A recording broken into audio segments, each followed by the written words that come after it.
Tes, tes. Oke, masuk ya. Tes, masuk. Oke.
nama gue Bowo. Gue dari Jakarta. Sekarang lagi volunteer di Oma Library. Di sini gue udah volunteer di Oma Library itu dari pertengahan bulan Maret sampai sekarang Mei. Nah, selama di sini tuh gue ibaratnya kayak jadi videographer kali ya, atau video editor gitu. Sekaligus juga bikin report dan juga transkrip dan subtitle dari video-video itu. Nah, video-videonya itu adalah video sesi University Design. Jadi ada salah satu programnya OMA. Berarti kayak sharing-sharing dari arsitek-arsiteknya.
nama gue Bowo. Gue dari Jakarta. Sekarang lagi volunteer di Oma Library. Di sini gue udah volunteer di Oma Library itu dari pertengahan bulan Maret sampai sekarang Mei. Nah, selama di sini tuh gue ibaratnya kayak jadi videographer kali ya, atau video editor gitu. Terus juga gue bikin report dan juga transkrip dan subtitle dari video-video itu. Nah, video-video itu adalah video-video sesi pursuit desain. Jadi ada salah satu programnya Oma. Berarti kayak sharing-sharing dari arsitek-arsiteknya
Halo, nama gue Bowo. Gue dari Jakarta. Sekarang lagi volunteer di Oma Library. Di sini gue udah volunteer di Oma Library itu dari pertengahan bulan Maret sampai sekarang Mei. Nah, selama di sini tuh gue ibaratnya kayak jadi videographer kali ya, atau video editor gitu. Sekaligus juga bikin report dan juga transkrip dan subtitle dari video-video itu. Nah, video-video itu adalah video-video sesi university design. Jadi ada salah satu programnya Oma. Berarti kayak sharing-sharing dari arsitek-arsiteknya profesional.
Iya,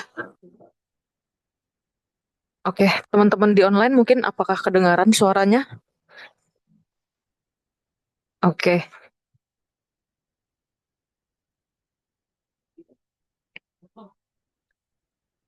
di tes, tes, tes. Bentar, Kak. Tes suara dulu, sebentar. Tes, tes. Oke, masuk.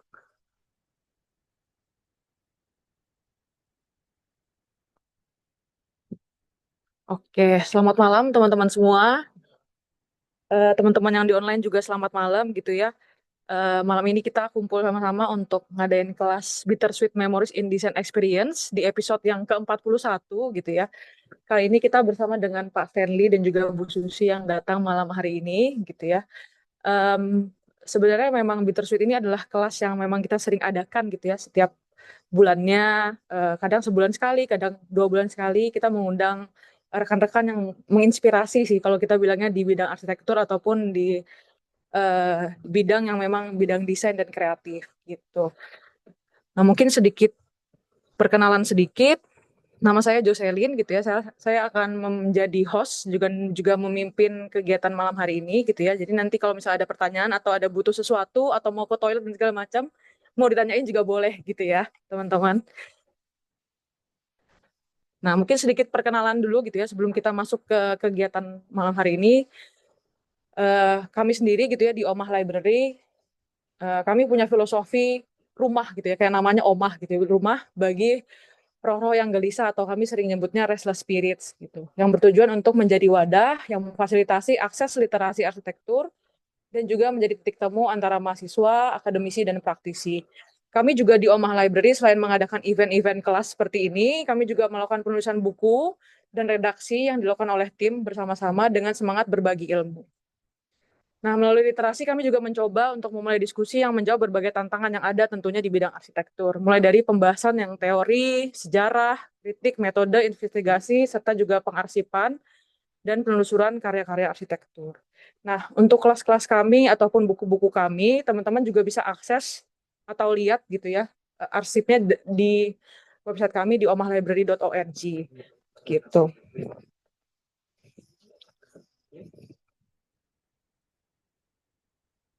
Ini mungkin cerita sedikit gitu ya. Omah Library sendiri sudah berdiri sejak 2014 gitu ya. Kurang lebih sekarang berarti jalan di tahun yang ke-12 gitu ya. Selama kurang lebih 11 tahun ke belakang ada banyak sekali kontributor yang terus terlibat gitu ya dan juga membantu kita gitu ya. Jadi tentu saja Omah Library nggak akan bisa jalan tanpa dukungan dari teman-teman yang terus berkontribusi di Omah Library. Dan hingga saat ini pun di 2025 kita banyak sekali dukungan juga dari online gitu ya, teman-teman online tidak hanya di bidang arsitektur dan juga teman-teman yang umum selalu lihat publikasi kita, mendukung kita di Instagram, di sosial media, di Facebook dan segala macam. Ada kurang lebih sekarang mungkin 90.000 lebih gitu totalnya. Nah, mungkin kita sedikit perkenalan gitu ya tentang Pak Stanley dan Bu Susi sendiri. Saya akan bacakan sedikit gitu ya tentang biografinya. Pak Stanley dan Bu Susi sendiri adalah dua orang perancang dengan latar dan perjalanan yang sebenarnya beririsan. Keduanya menempuh pendidikan pasca sarjana di Savannah College of Art and Design, dan Pak Stanley sendiri juga melanjutkan studi di GSAPP Columbia University New York. Selepas studi, Pak Stanley juga mengawali karirnya di sejumlah firma arsitektur di Minneapolis, Boston, dan New York. Kemudian juga paparan terhadap budaya kerja di sana juga dan juga pendekatan yang kuat di kota-kota tersebut membentuk juga cara berpikir terhadap arsitektur yang tidak terpisah dari proses produksi dan juga eksperimentasi material. Sekembalinya Pak Stanley ke Jakarta pun ia mengembangkan praktik desain independen gitu, sembari aktif juga mengajar di beberapa universitas di Jakarta dan juga di Bandung. Ketertarikan beliau pada proses making gitu ya, kemudian menjelma menjadi inisiatif ruang-ruang eksperimental seperti Bengkel Andir, Fab Lab Bandung, dan juga Rupa atau Gali Pottery Studio. Kemudian Bu Susi Gunawan sendiri juga sebenarnya menapaki jalur yang seirama gitu dengan pengalaman profesional di sejumlah firma interior, firma interior desain gitu ya di Minneapolis, Boston, dan New York. Pengalaman lintas kota tersebut memperkaya sensitivitas beliau terhadap ruang, detail, dan juga relasi antara fungsi serta ekspresi. Setelah kembali ke Indonesia pun, Bu Susi sendiri juga membangun praktik independen gitu ya di Jakarta, sekaligus mengajar juga di universitas. Kecintaan beliau pada proses making juga perlahan menemukan bentuk paling personal, melalui dunia keramik gitu, yang kemudian melahirkan Rupa Pottery Studio. Sebuah studio yang menjadikan Bu Susi sendiri salah satu napas baru gitu dalam praktik keramik kontemporer di Jakarta. Nah, mungkin lebih detailnya seperti apa gitu ya, cerita-cerita masa kuliahnya atau masa praktiknya dan segala macam nanti akan lebih detailnya bersama Bu Susi dan Pak Stanley. Mungkin sebelum itu dari Kak Riz ada sedikit sambutan pembuka gitu kali ya. Oke, thank you Pak Stan sama Bu Susi for apa being here gitu ya. Kalau dilihat-lihat, saya kenalnya Stanley dulu, habis itu Susi. Dua orang ini adalah satu uh, apa ya two figures that is very important for UPH University. UPH is, I think, it's one of the avant-garde at that time in 2011 to 2000 before COVID, I think ya. 17 ya. Yang menarik adalah di UPH ini mirip sama tradisi Bauhaus. Idenya sebenarnya mendekatkan produk design towards the daily life of architecture, which is not easy because the pedagogy of the architecture at that time, waktu itu kan ada beberapa ini yang dari India, gue pakai bahasa Inggris ya. Because at that time, karena di beberapa dari kita audiensnya ada yang dari luar negeri, jadi makanya saya coba try to have a bilingual, sometimes to have a keyword ya, to appreciate some of the people from outside. So at that time, we did not have the fully integrated curriculum. So Stanley and I believe that there's David and all of the people behind mingling. Yeah, David era was like integrating the practitioner and the academician. Stanley is the one who like in innovating in terms of the bottega or workshop inside the studio. So the student make a welding class, a carpentry class, but the way that they did it is quite different because the student need to control their design towards the product until the composition of the space, which make the a bachelor degree, which makes very difficult to sometimes the expectation so high. So I think my first point is a tradition of Bauhaus, and I think Bu Susi, I heard from the other class that been evolving with the interior design, try to have this kind of integration between the detailing, the programmatic, and a lot of integration to the architecture. So I think interior is not merely as interior. So I think both of them, they're quite avant-garde in terms of architecture educations. Maybe the story about the educations and will be very important. Some of it may be a critique, some of it may be reflections. So I think it's very important to know the position between what they have learned in United States and reflecting what they have done in here, and some of our students becoming great practitioners already. Already, yeah. Jadi some of result of the Stanley and Susie's era. So by doing that, I think it's a utopian that is full of challenge in Indonesia. You know that is far from perfect. By far at that time, the students that they catered, I think more than 80. Yeah, at that moment, yeah, it was one of the golden moment for, because I hope that I'm still I'm still a lecturer. Yeah, yes, I think at that time was very big. Yes, and then by doing that, I think we see the struggles, and I look at their profile now, and that what they are doing is more into the product. I think it's like they are trying still to push the bar by noting that the pottery, the detailing, the product, and maybe the how to integrate architecture towards the something that you can touch and connected to the daily people. I think I'm wondering to see how far that the educations, from what their point of view, how far the professions, how far the being avant-garde called so, and this is part of huge reflections. You know that our book, I my first book that I wrote, that The second book is a philosophy for students. It's in the Stanley era. And one day that he said to me that Dirich want to make a elective course, I remember, and we got presented to the kids. And that's the part that we got being a freedom, yeah, to have our own elections. That's the first moment. I was very happy at the time. Full energy. And I think this is the way that I want to say that it's a huge privilege under Stanley at that time. And hearing from my brother about Susie's era, it was very full of intense energy. Yeah. Debates, critics along the corridors.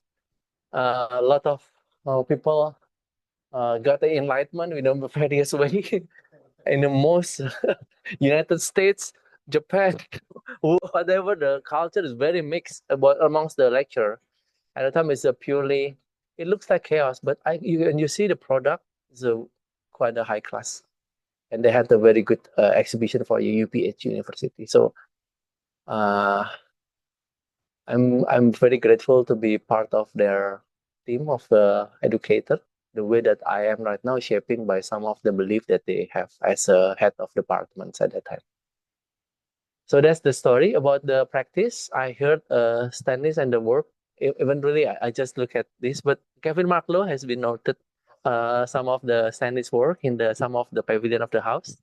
He said that the details, from the little bit, and it's exponential. It's like prefabrications, doing like a stitching, like a waving, but it's still functionals. Which can he love it in each? It's one of the Indonesian refined architecture that he experienced at the time. So I think I look at some of the pictures. So I think during that encounter, then several, 2 months or 3 months ago, that we encountered in the Haitian restaurant. I remember, Stanley. He was here. There's his voice and his work. And David has been telling the story here. And then time for Stanley and Susie, I think, have a reflection of what they are doing from the university era, looking at the States American experience, and we driving back and looking at the struggles being an educator, struggles being a practitioner, and now struggles being a designer, and creating this such a huge collaborations, many bottega or workshop inside. I think that's it from me. Thank you, Stan and Susie, for all of the opportunities coming here. Thank you. Oke, thank you Kak Rich untuk pembukanya gitu ya. Mungkin kita langsung saja masuk gitu ya ke sesi diskusi dan sharing juga bersama Pak Stanley dan Bu Susi.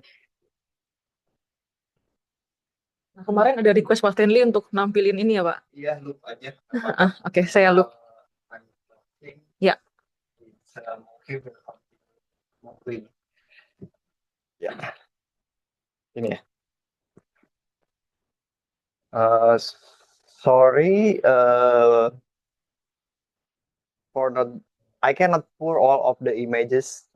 I'm confused too. Jadi saya juga bingung waktu saya compile video ini. Kayaknya nggak mungkin semua nih, mulai dari sekolah untuk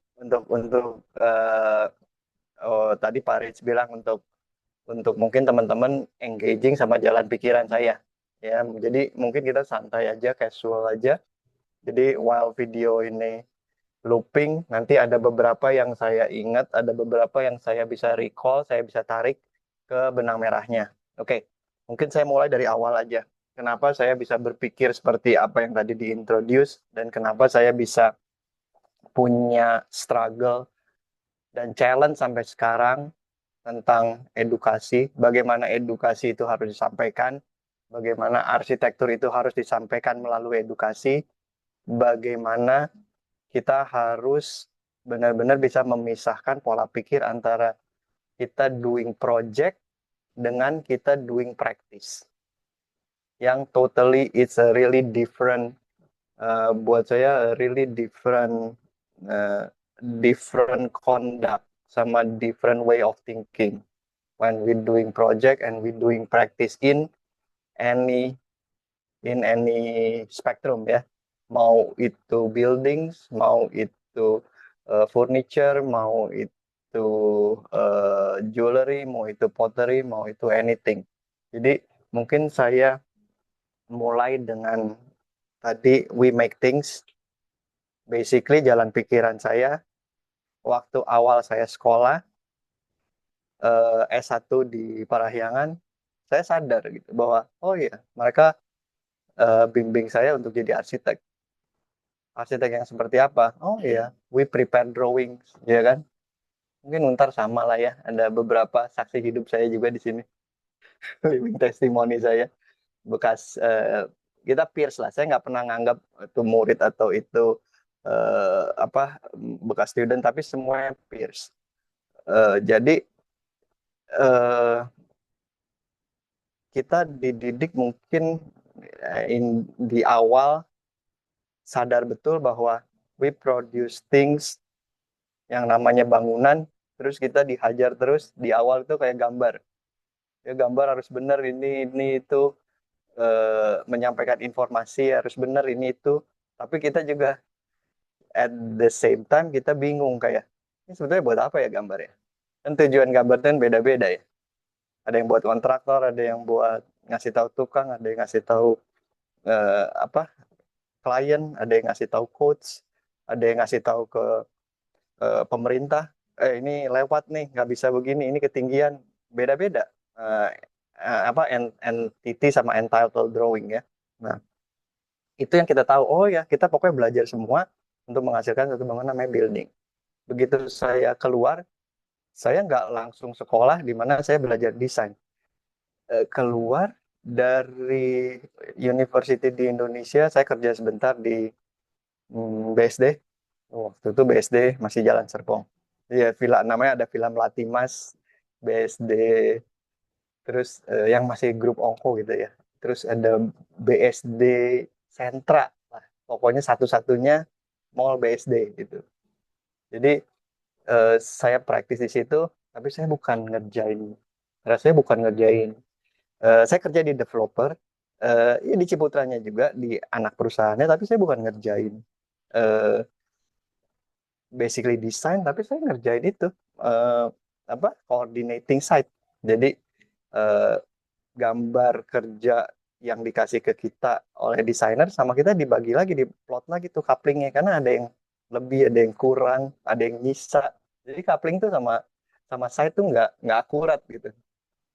Satu itu, terus satu dealing sama pembebasan lahan, dealing sama satpam, wah banyak deh gitu pas baru lulus. Setelah itu saya rasain sebentar praktis, ya seperti itu. Sebelumnya juga saya ada yang namanya International Design Consultant IDC di Fatmawati itu, sama orang Inggris. Saya juga pernah kerja ya intern lah kalau sekarang mungkin ya. Baru dari situ saya lulus, terus udah gitu saya keluar deh sebentar gitu ya. Awalnya mau sebentar. Nah, end up lah saya di yang namanya Savannah College of Art and Design gitu kan. Eh, di situ spektrumnya beda. Di situ spektrumnya saya ketemu sama sekolah yang jurusannya banyak banget ya. Saya sampai bingung. Dibagi-bagi. Ada jurusan fabric, ya, ada jurusan furniture, ada jurusan lukis, ada jurusan video, video pun beda. Sinematografi, terus apa art, digital art, But video. yeah, but all intention to build your career. Yeah, but all So they call intention. it like a career university. Career university. Basically, it's a college, it's a university, but spectrum is so wide. Project us with so many Yeah. exposure with the latest technology. At that time, it's 3D Max, 3D Vis. That's the first. We I engage think with the we software. engage with software. Because the school, like, it's pouring you with all the new tech, the new information, the new what do you call in the digital industry, provide a good machine, maybe top of the line machine. At that moment kita nggak tahu ya bahwa ada silicon graphic, mungkin ada teman-teman yang tahu. Terus ada software yang namanya soft image, ada software yang namanya Maya, Alias, ada all, they pouring us with all, ya, you can name it, yang udah ada di industri Hollywood kita bisa pakai. bahkan PVR-nya, mesin compiler videonya, mesin compiler movie-nya, kita bisa punya akses. Kita bisa pinjam kamera, kita bisa pinjam you name it, gitu kayak namanya. 1998. Iya, itu 1990. di era di mana 1997, 1998.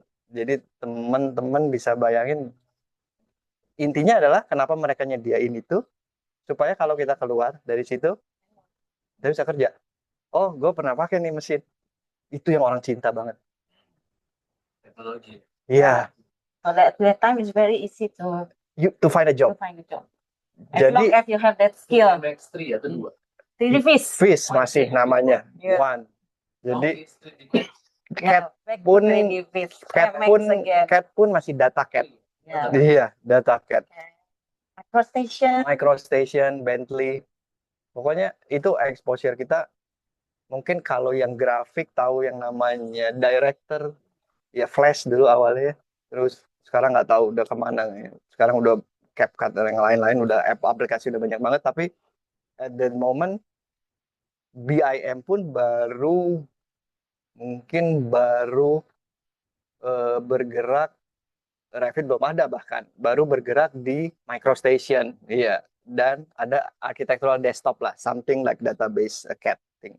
Jadi kita udah tahu So we took all the digital course as an elective. as an elective. Jadi ada 5, Five. iya, pokoknya di sekolah itu balistik. Kita ngambilnya, kita arsitek, tapi kita lupain dulu nih yang namanya arsitek course. Kita ambil dulu software digital platform kelas apapun yang ada di graphic design, yang ada di tadi tuh yang ada di video department, yang ada di movie department, kita ambil dulu. So CAD 1, Iya, we learn about how to build 3D model iya. using data Data kan? CAD. Iya. Jadi CAD 2, MicroStation, iya, Photoshop, basically modeling techniques. modeling technique 3 CAD management. for website. Iya, for website development. 3 CAD management. Makanya kita kaget, kita belajar CAD tuh bukan belajar bikin garis, bukan belajar bikin Yeah. kita belajar CAD tuh belajar saving Management file. modeling. Bahkan cuman save